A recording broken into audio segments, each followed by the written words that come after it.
missed the feet, to masa over it, your wudu is not accepted. Your prayer will be invalid. You've got to do the masa. بدلا من الغسل رجليه ويرخص له في ذلك يوما وليلة. For the person who is not traveling, it's 24-hour period, and the one who is traveling, وثلاثة أيام ولياليها إن كان مسافرا. If he is traveling, then 3 nights, 3 days you can wear the normal socks or the leather socks, and according to him and according to the hadith. إلا إذا أجنب فإنه يجب عليه نزعه. Except for the fact that if you are in major impurity, meaning due to sexual intercourse, then that rule is lifted. You'll have to do ghusl, and then you'll have to do the wash the feet again. Here, it doesn't mention the exact method of doing the mas. The scholar's not gone into that, but through what I've studied before, doing the research regarding this, according to the Ahnaf, the Hanafi scholars, there is one method. According to Imam Ahmad ibn Hanbal, he doesn't bring any conditions. He says that the Messenger sallallahu alaihi wasallam, upon occasion, he wiped like this, right? And then upon occasion, he did the right hand and the left hand. This is هذا بيان للاختيار. The scholars, the final conclusion is, this is proof of ikhtiyar, option. You've got to remember, in the Sharia, the Messenger sallallahu alaihi wasallam, he prayed like this one day, without the cap. And you know what he did with the cap? He left it in front of him as a sutra. هذا بيان للاختيار. This is what the scholars say. This tells us this is ikhtiyar when it comes to salah. This is not mandatory. This is optional, ikhtiyar, when it comes to this. Had he found it on the floor, and he did the opposite and made a big scene about it, and then he always, ala dawam, under all circumstances, he wore that, what does that tell us? Lazim. We pray that. But because the Prophet ﷺ, he opened the door for not doing it in that particular way, specifically rubbing the hand this way, upon occasion just once, it tells us that there is option for that, right? For example, masa over the head, Hanafi opinion is how much? 1 portion out of 4, right? Shafi, as long as you can touch 2 fingers through it, that's enough. Even though the Ahnaf say it's best to, this means the fard, and if you do the full, it is mustahab. Ahmad ibn Hanbal says you do the full thing. Messenger ﷺ did it differently on different occasions. هذا بيان للاختيار. This is a proof that you have different opinions. If you follow a school of thought, then perhaps you follow one opinion. But if you want to follow the more correct opinion, you've got to read books like this. Okay, so then you develop your knowledge, and then you try and choose the more correct opinion. But when it comes to the general explanation of how masa needs to be done, okay, with the water, okay, you've got to remember, it's best, the scholars say, that when you're wiping your feet, not use ma'ul fadl, not use the water that is left from something else that you've done already. So after the elbows comes the masa, sahih? The masa. So you've got water for masa, and then when you're doing your feet, you can use that water to do your feet. There is no problem with that, because the condition is water needs to go over the socks. But what the scholars are saying, for each action, is better to use different water. They're saying afdal, they're not saying it's fard. It's better to do that, okay? So when it comes to wiping over the socks, let's just say, for example, we're following the more strong opinion. We get the water, and then we just run our upwards this way, okay? But if a person was quickly to do it the other way or that way, it is not a problem. هذا بيان للاختيار. Messenger ﷺ did it on different occasions in different ways, just to show to us that is. Just once is enough. Yeah, once is enough. Absolutely. For example, salah, once is always okay, inshallah. For in salah, Subhana Rabbil Azim, how many times do you have to read it?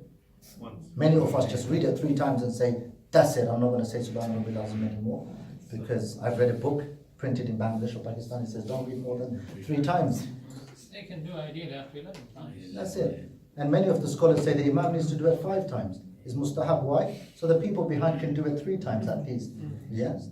Subhanallah, that's a different issue. But how many times minimum do we need to read Subhanallah Azim? At least once. Wajib. Mandatory, right? You have to do it. If you don't read it once, invalid.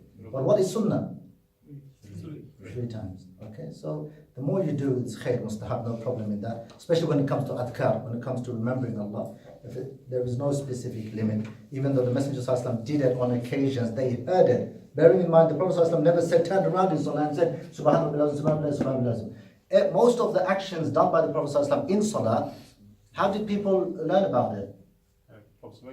Well, they focusing on salah. They were too busy listening to the Messenger ﷺ. Now because they were learning at that time from the Prophet ﷺ, so they could hear him.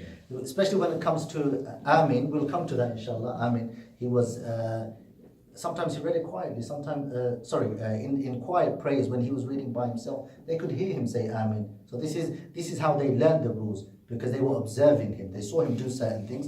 And Abdullah ibn Mas'ud, he learned it, and then he went off to Kufa in Iraq. The people in Iraq, they found only those opinions. Abdullah ibn Umar, he went to a different province. They found those opinions. Do you see why they're contradicting? Had Abdullah ibn Mas'ud gone over there and said, these are all the opinions, there wouldn't have been a difference of opinion. Ibn Mas'ud, the Hanafis take most of his hadiths as a proof, because he was based in Kufa, in Iraq, where the Hanafi began. The journey of Hanafism, you could say, Abu Hanifa and the study of fiqh began in Kufa. He went over there and they took most of his opinions. That was the case. Inshallah. You're going to wrap it up with this Inshallah. one. Subhanakallah wa bihamdika ashhadu an la ilaha illa anta astaghfiruka wa atubu ilayk. If we have any questions, inshallah, this is it from the book. Inshallah, this is it. I always say, every time we study fiqh, inshallah, fiqh is to broaden our understanding. Here, we're not promoting any school of thought. We're not calling towards any group. What we're trying to do as students of knowledge, just understand this deen that is explained by the noble scholars that came before us, Imam Abu Hanifa, Imam Shafi, Imam Ahmad ibn Hanbal, and so on and so forth. Jazakumullah khair. Yeah, I was planning of going through this, but la hawla wa la quwwata illa billah. Ambitious. Yeah, no, it's not. Because our time, you've got to remember. That's fine. From the next session, we'll have more time, inshallah, because Isha will come closer. Because once we get Isha out of the way at the beginning of our session, which will happen at the next time, inshallah, then we have more time. But I want brothers to leave this room without any confusion, inshallah, because we're not going to come back to this topic. I don't want it to feel like that we went to a class and it's confused me more regarding this topic. But rather, hopefully, we leave with a better understanding. It won't be the best of understanding, because I always say, go and seek further information as you find on those leaflets. Always go and seek more information regarding this. So personally, if you want to study from a school of thought perspective, then you can study Hanafi fiqh, Hanbali fiqh. Go and look into this masala, inshallah. Bearing in mind, when you go on the internet, sorry Abdul Bhai to cut you off, internet, like my brother said, Na'alain is often translated as shoes, and I've seen it myself, and it will cause more confusion. So sometimes we've got to clarify these things, maybe ask someone who knows, etc. When we're on the internet, we're very quick to say reference, هذا حديث صحيح, هذا ضعيف. And when you actually look at it, it is absolutely the incorrect case, okay? So you've got to remember that. Just a quick question. If it's lengthy, leave it. Relating to this, we talked about wiping over socks, but we didn't talk about the better half, the women. You know, when they wipe over their hijab, does that derive from the same? No, that's a different ruling. Specifically about the khimar. Yes. On Hajj or generally? Generally. Yeah, so that's a different ruling, inshallah. We'll next week, I'm thinking if I can. Sorry, you can raise your hand. I was going to explain. We just didn't touch up on the different types of the normal socks, but maybe next week, inshallah, in the beginning, maybe 10 minutes, and then we'll move on to the next topic, because I feel that we've missed out the main point. The main point is the different types of normal socks and why this debate happened in the first place. We've missed the objective. Got a question here as well. You know, what's the wisdom behind having so much difference of opinion? Subhanallah. It helps us use our brain and not just store it away. Subhanallah. I think there is a weak narration. Imam Suyuti, he brought this weak narration, but it's supported through other narration. He says, اختلاف رحمة أمة ومخالفة أمة زحمة أو كما قال الإسلام. The Prophet says that the ikhtilaf amongst my ummah is a blessing, and the disagreement to the point that it becomes hate and dislike amongst each other, that's very unacceptable. So the ikhtilaf we're speaking about is a rahmah, is that it helps us understand that this religion is broad and that it's tawsi'ah. Tawsi'ah means there's room for difference of opinions and facilitation, if you want to call it that. Because had those facilitations not been given to us, we're making life difficult for us. And I always use this example, Abu Hanifa's qiyas regarding giving money as fitrah. Wallahi, is an amazing qiyas, because us living in the UK, how can you send bags of tamar, dates and rice back to your kith and kin, or parts of Africa? Giving money is more appropriate. It makes more sense, even though many scholars have disagreed. So because this religion is open to those parts we can employ to have ikhtilaf, it makes life easy for us. That's all it is.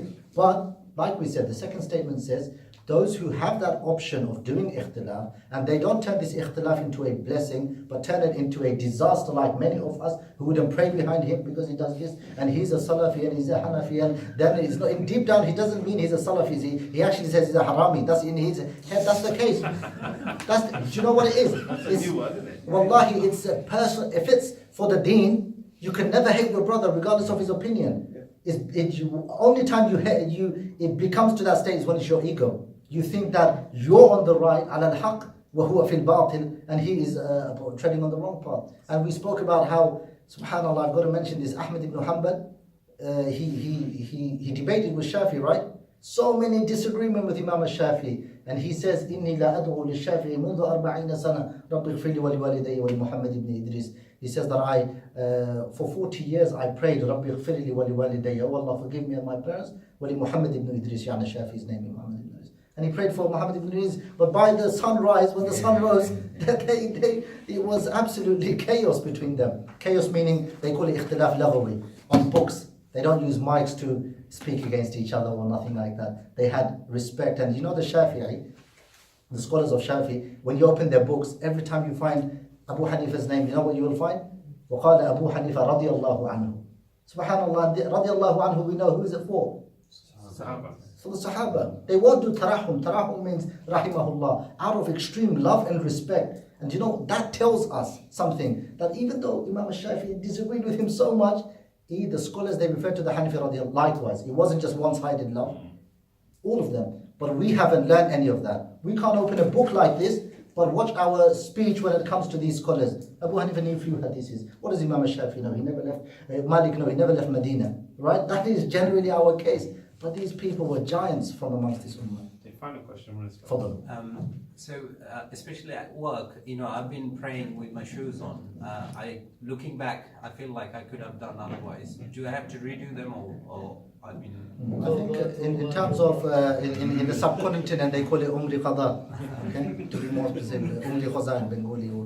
Yeah, so where you make up. I think the more correct opinion is to make tawbah, inshallah. If a person misses salah, okay, I'm not saying tawbah because you prayed with the shoes on. I'm saying because you thought that that's the incorrect way, and it seems the case, okay, then inshallah just make tawbah that Allah accepts. And if you want to make it up, nawafil, now extra nafil prayer is rather an expiation for all the shortcomings in fard prayer. So do extra nawafil prayer, inshallah, with the intention. Remember, you've got to have the intention. I made all this thing I did, inshallah, it was a replacement for that. Allah knows best. Okay, Sheikh, with your permission, let's leave it there, please. Because of the Yeah, time. Just a final few things to brothers. Just let your brothers ask their question. You can ask questions, but ask questions, let's finish it, because especially brothers from Hitchin, it's quite difficult for them. We have to understand that. So we can still sit here and ask questions, that's not a problem, but I'm just going to I think officially finish it. if we let the brothers who want to go, go. So just fine with before we officially finish it. Next week, I can't remember, what is it next week? Is it book study? Okay, next week, brothers, is book study. So please make sure that you're here next week, next Tuesday, inshallah. Hamza, have we got Arba'in next week?